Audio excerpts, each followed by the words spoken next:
It all started the week I moved into what I thought would be my dream neighborhood.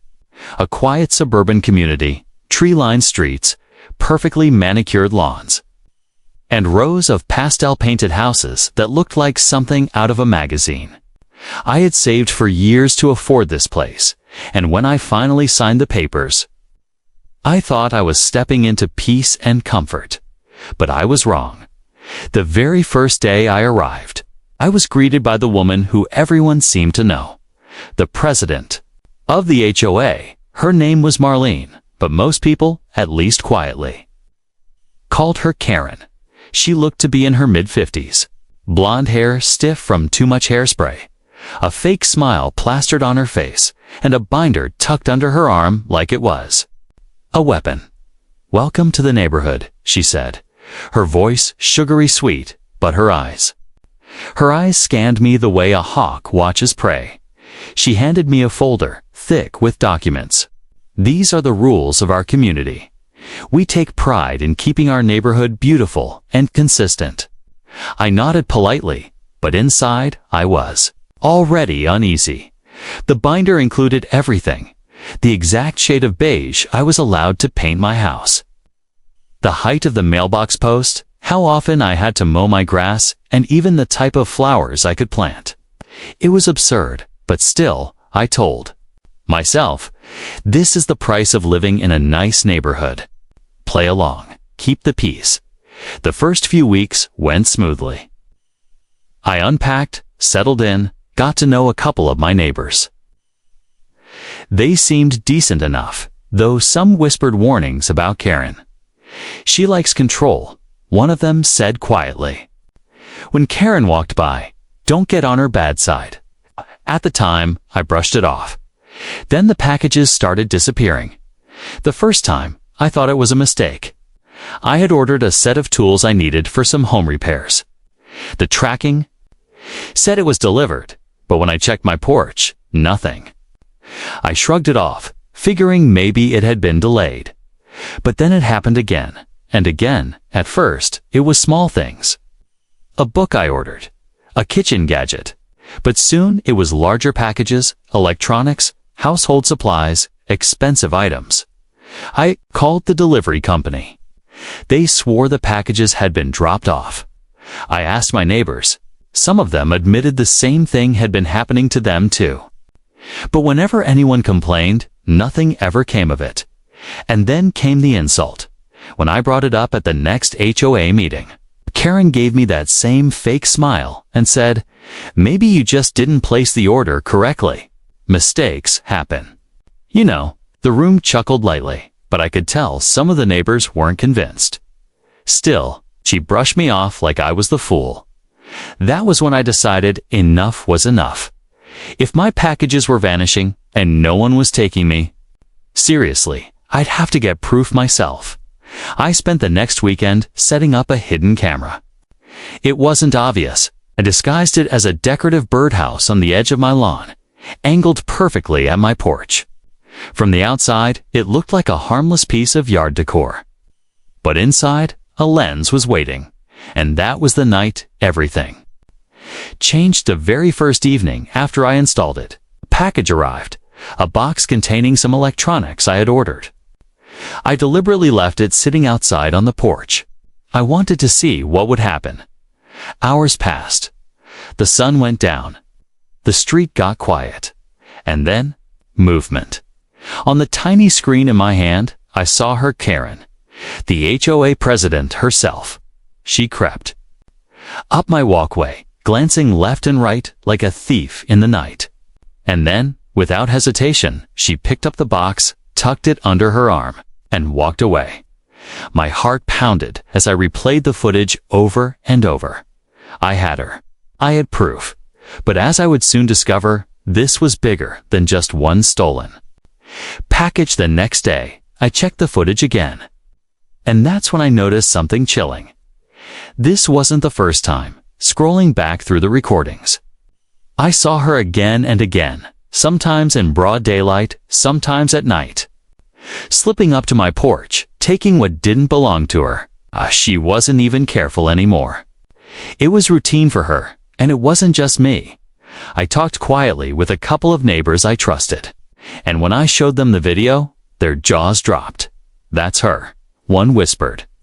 "She's been stealing from all of us." It all clicked. Karen wasn't just a power-hungry HOA president. She was running a little empire of her own. She had been taking packages from multiple homes in the neighborhood, and she wasn't keeping them for herself. No. I would soon discover she had been selling them online, a full-blown side hustle built on theft and lies.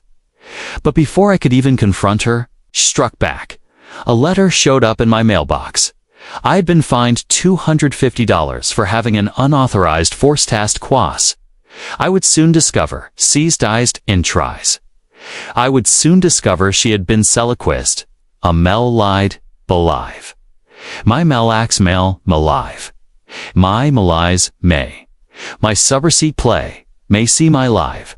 Kawise kade, my ad, repreed. Gabilis commit, kalai beloves senisacade mediend, kalai costi galai bimesa papad, it elisik uis I lidits, sit get be it, I sit to sikimited, it sit to kasai. Birdhouse on my property. She knew I had caught her. And now, it was war. I stood in my kitchen, clutching the fine notice in my hand, my blood boiling. $250. For a birdhouse. That wasn't just a coincidence. She knew I had cameras hidden inside. She was trying to shut me down before I could expose her. But what she didn't realize was this. It was too late. I already had the proof. The footage wasn't going anywhere. I decided to play it smart. Instead of confronting her right away, I quietly began gathering more evidence. Every day, I checked my recordings, cataloging every package she stole, noting the dates and times. I even managed to catch moments when she wasn't stealing from me, but from other neighbors. She had gotten sloppy, moving from porch to porch, thinking no one would dare accuse the mighty HOA president. But now the question was, what to do with the evidence? The community was divided. Some of my neighbors were fed up with her rules, her fines, her constant harassment. They would gladly side with me if I showed them the truth. But others were still under her spell.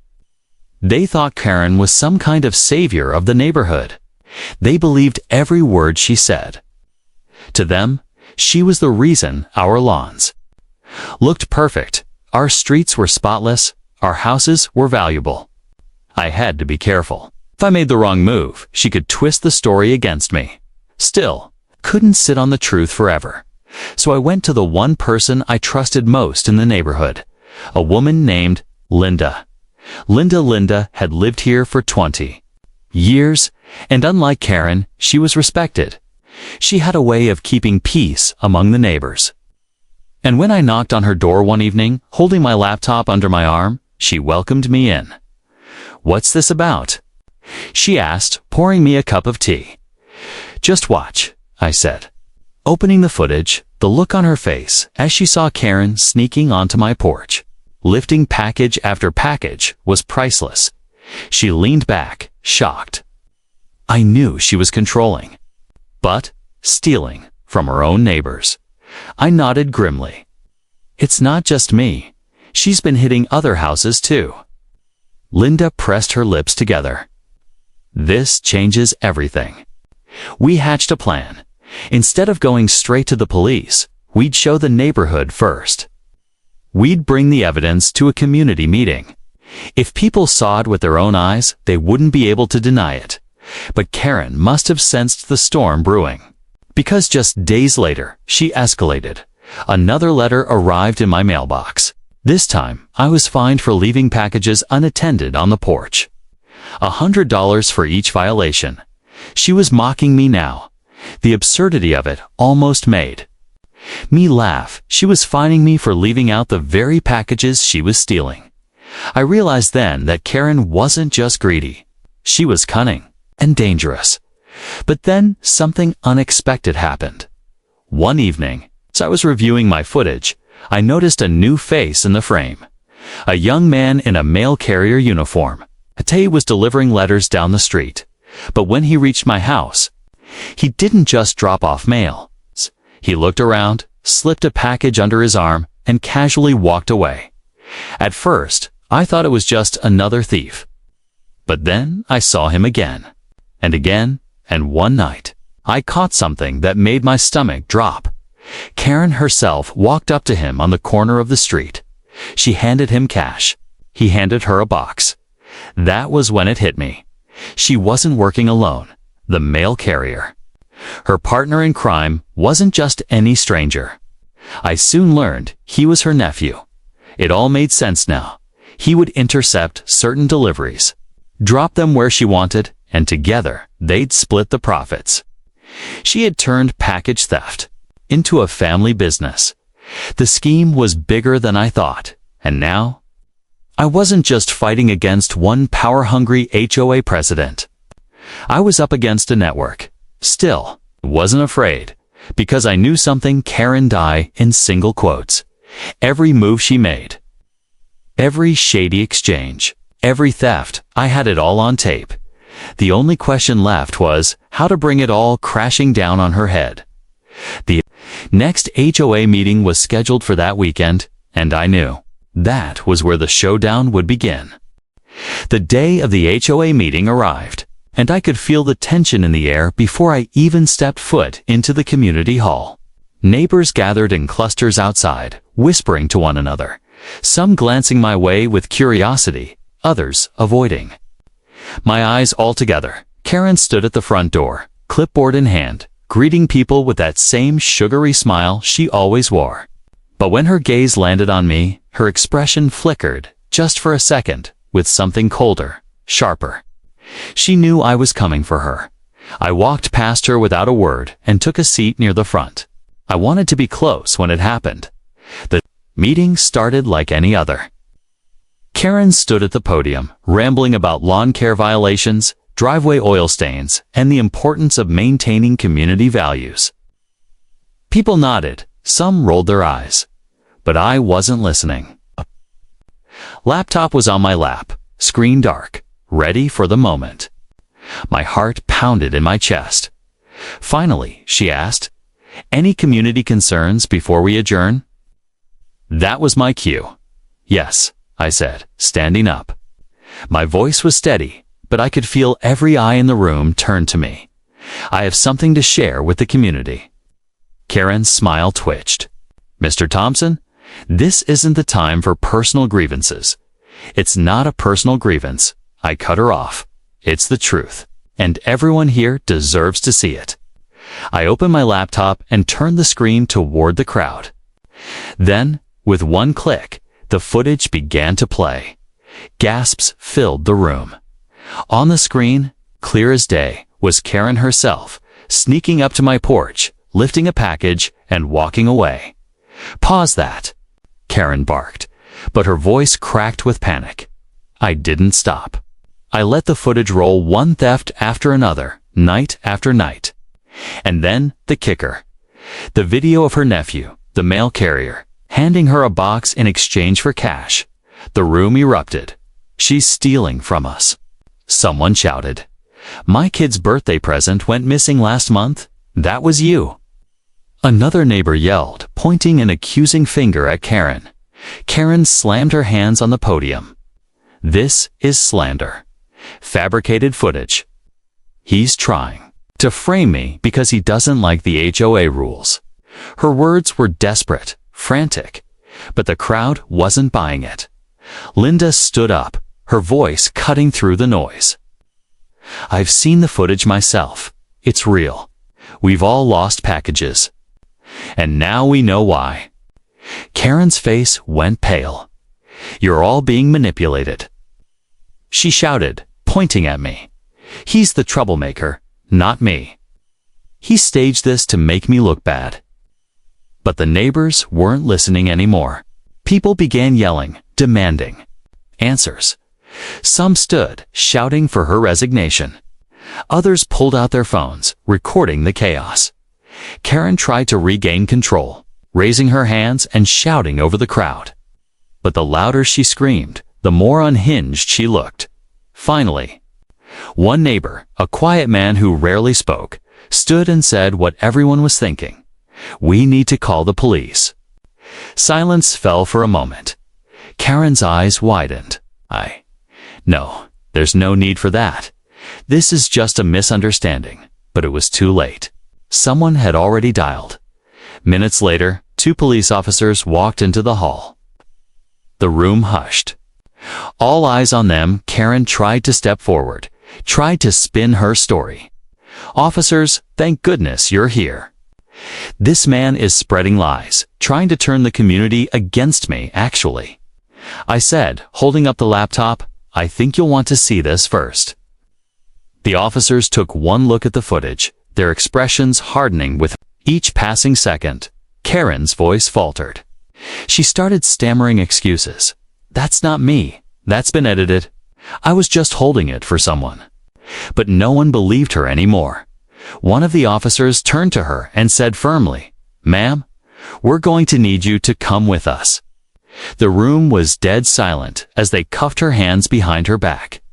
Neighbors watched in shock, some whispering, some shaking their heads, and then, just like that, the woman who had ruled our neighborhood with an iron fist, the woman who fined people for mismatched shutters and mailbox heights, was led out of the room in handcuffs.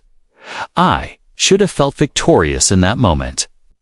But deep down, I knew this wasn't over yet, because Karen wasn't the only one involved. Her nephew, the mail carrier, was still out there. And if I knew one thing about people like her, was this: they never go down quietly. The night of the meeting replayed in my head over and over. Watching Karen being led out in handcuffs should have been the end of the nightmare. The neighborhood had finally seen her for what she really was, not a leader, not a protector of our community, but a thief who had been feeding off us for years. But I couldn't shake one thought: her nephew, the mail carrier, too, hadn't been arrested that night. He hadn't even been at the meeting. And as much as Karen deserved the humiliation she got, I knew she wasn't the mastermind behind everything. She was greedy, yes, but she wasn't clever enough to pull off a long-running scheme like this. Without help, the real brains, the one with access to the packages, the delivery routes, the timing, was her nephew. And he was still out there. The days following the arrest were tense. The neighborhood buzzed with gossip. Some people felt relieved, celebrating the downfall of a woman who had caused them endless stress. Others still looked uneasy, as though they weren't ready to accept that the same woman who forced them to repaint fences and replace flower beds had also been robbing them blind. But for me, it wasn't gossip anymore. It was unfinished business, because just 2 days later, I caught him on camera. I came home from work, pulled up the live feed from my birdhouse camera, and there he was, the mail carrier, walking up to my porch, bold as ever. He didn't even look nervous. He didn't even check his surroundings. He just bent down, swiped the package sitting at my door, and stuffed it into his delivery bag, like it was just another part of his route. I clenched my fists. He hadn't even slowed down after Karen's arrest.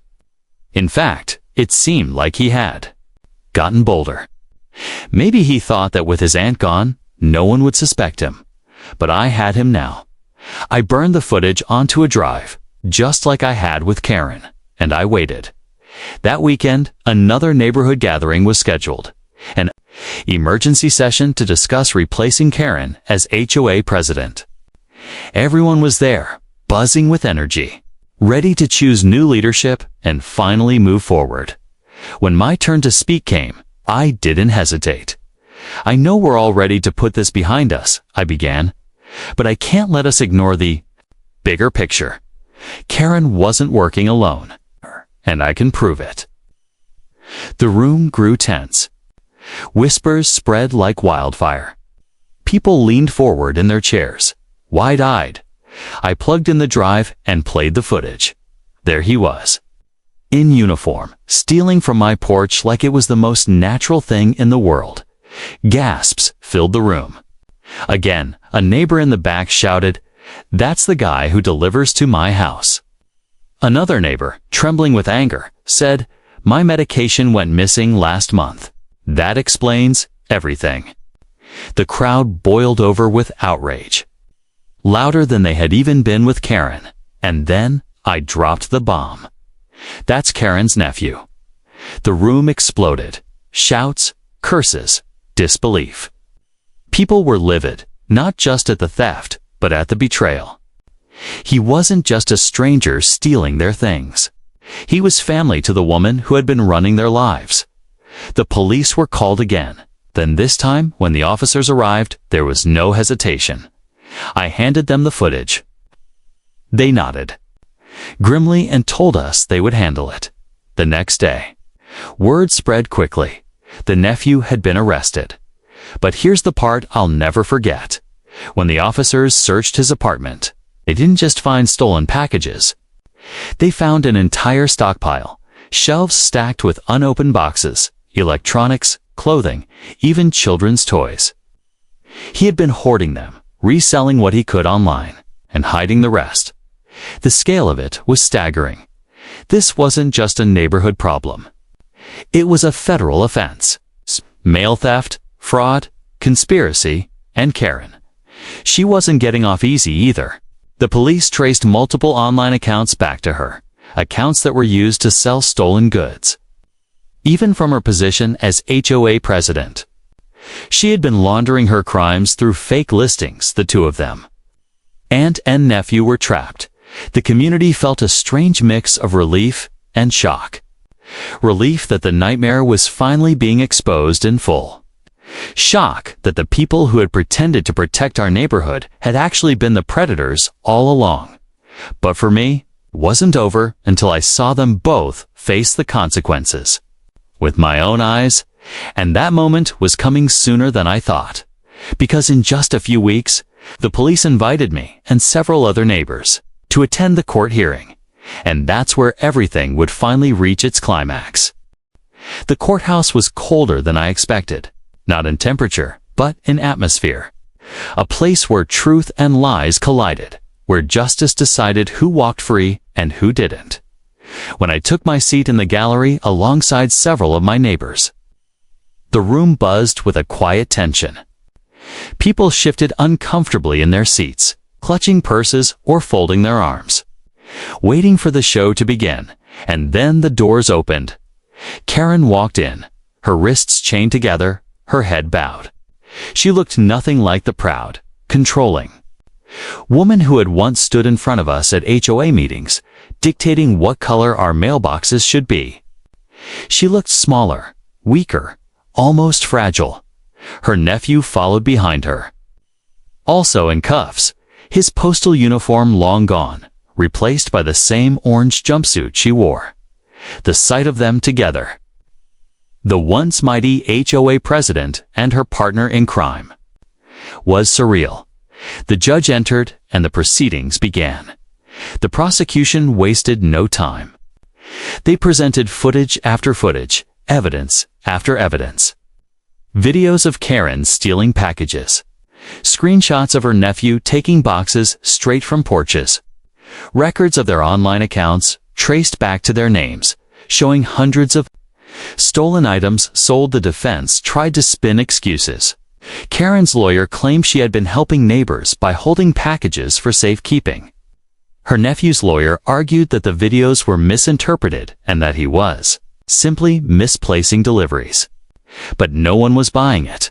Not the jury, not the judge, not us sitting in the gallery watching the circus unfold. When it came time for witness testimony, I was called to the stand.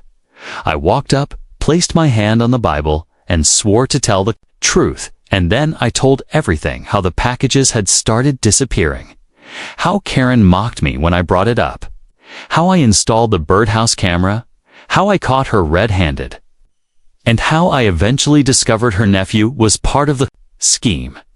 I told the court about the HOA meetings, about the fines she slapped on me the moment she realized I had caught her. I told them about the night she was arrested, the stockpile discovered in her nephew's apartment, and the shock that tore through the neighborhood. When I stepped down from the stand, I glanced at Karen. For the first time, she wouldn't meet my eyes. It was as if she finally knew there was no getting out of this. The trial didn't last long after that. The judge delivered the sentence. Karen was stripped of her HOA position permanently, fined heavily, and sentenced to serve time for theft, fraud, and conspiracy. Her nephew received an even harsher sentence, mail theft being a federal crime, with years behind bars. The courtroom erupted in murmurs. Some neighbors sighed in relief. Some shook their heads in disbelief. But all of us knew one thing. Justice had finally been served. When it was all over, we walked out of the courthouse together, for the first time in months. It felt like the neighborhood could finally breathe again. A few weeks later, we held another meeting, this time without Karen. The community voted for a new HOA board. To my surprise, several neighbors nominated me to take a seat. At first, I hesitated. After everything I had been through, the last thing I wanted was to deal with HOA politics. But then I realized something important. If people like Karen could abuse power so easily, then good people had to step up to stop it from happening again. So I accepted. And that's how I went from being the new guy who complained about packages to being a board member trusted to protect the neighborhood, not exploit it. Peace slowly returned to our streets. Packages stayed where they belonged. Neighbors waved at each other without suspicion. One evening, sitting on my porch, I watched as a delivery truck pulled up. The driver set a box gently on my doorstep, waved, and drove away. For the first time in months, I didn't feel dread. I didn't rush to check the camera. I just sat back, smiled, and thought about everything that had happened. Sometimes, the people in charge are the ones doing the most damage.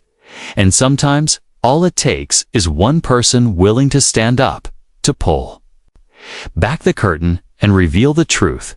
Always trust your gut, because if I hadn't, who knows how long Karen and her nephew would have continued their little empire of theft.